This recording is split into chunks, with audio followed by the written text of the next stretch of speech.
Komunitas penikmat kopi Solong Meja 87 Simpang 7 Ulekareng, Banda Aceh, melaksanakan peringatan Maulid Nabi besar Muhammad Sallallahu Alaihi Wasallam pada Jumat tanggal 28 Oktober tahun 2022. Kegiatan keagamaan yang berlangsung di Warkop Solong Ulekareng, Banda Aceh itu turut dihadiri Sekda Aceh H. Bustami Hamzah dan sejumlah tokoh politik dan tokoh masyarakat serta ratusan masyarakat lainnya. Malam itu, suasana Warkop Solong bagian belakang begitu ramai dalam nuansa Islami dan penuh keakraban saling sapa. Apalagi, Tengku Kasem alias Prof Kasem turut hadir menyemarakan Maulid Nabi tersebut. Selain Sekda Aceh H. Bustami Hamzah, turut hadir sederet pejabat lainnya, termasuk pejabat legislatif yaitu Ihsanuddin MZ Ketua Fraksi P3 DPRA, Hendra Budian Wakil Ketua DPRA, Samsul Bahri alias Tengku Tiong, Reza Fahlevi, Irwan Johan dan Ridwan.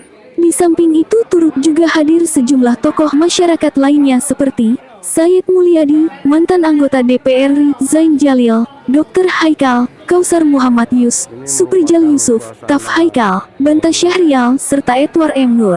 Semua berbaur di atas meja panjang sambil menyantap kuah belangong merupakan menu utama kenduri Pangule. Tak terkecuali, Sekda Aceh yang dikenal sebagai pejabat low profil duduk berbaur dengan undangan lainnya dan anak yatim sembari menikmati kenduri. Ketua Panitia Pelaksana Maulid Nabi di Komunitas Solong Meja 87, Fadil dan Zulkarnain kepada antaranews.com mengatakan, kenduri Maulid Nabi di Komunitas Solong Meja 87 itu merupakan agenda tahunan yang selalu dilaksanakan secara bersama. Ini merupakan salah satu kegiatan tahunan yang kami lakukan setiap tahunnya. Kegiatan keagamaan semacam kami lakukan secara mesraya. Ini bentuk kecintaan kami kepada Nabi besar Muhammad Sallallahu Alaihi Wasallam dan sekaligus syiar keagamaan, katanya.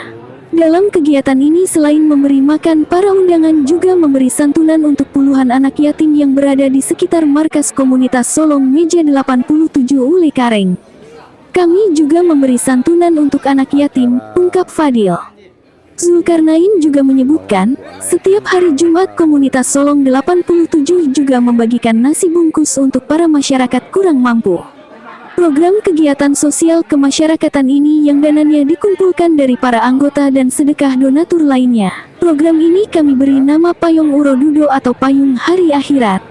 Karena amalan seperti inilah yang akan membantu kita di hari akhirat nantinya. Kalau ada masyarakat yang ingin ikut berpartisipasi dalam program ini, kami membuka diri menerima sedekahnya, tandas Zulkarnain. Dari Banda Aceh, Afan Ramli melaporkan.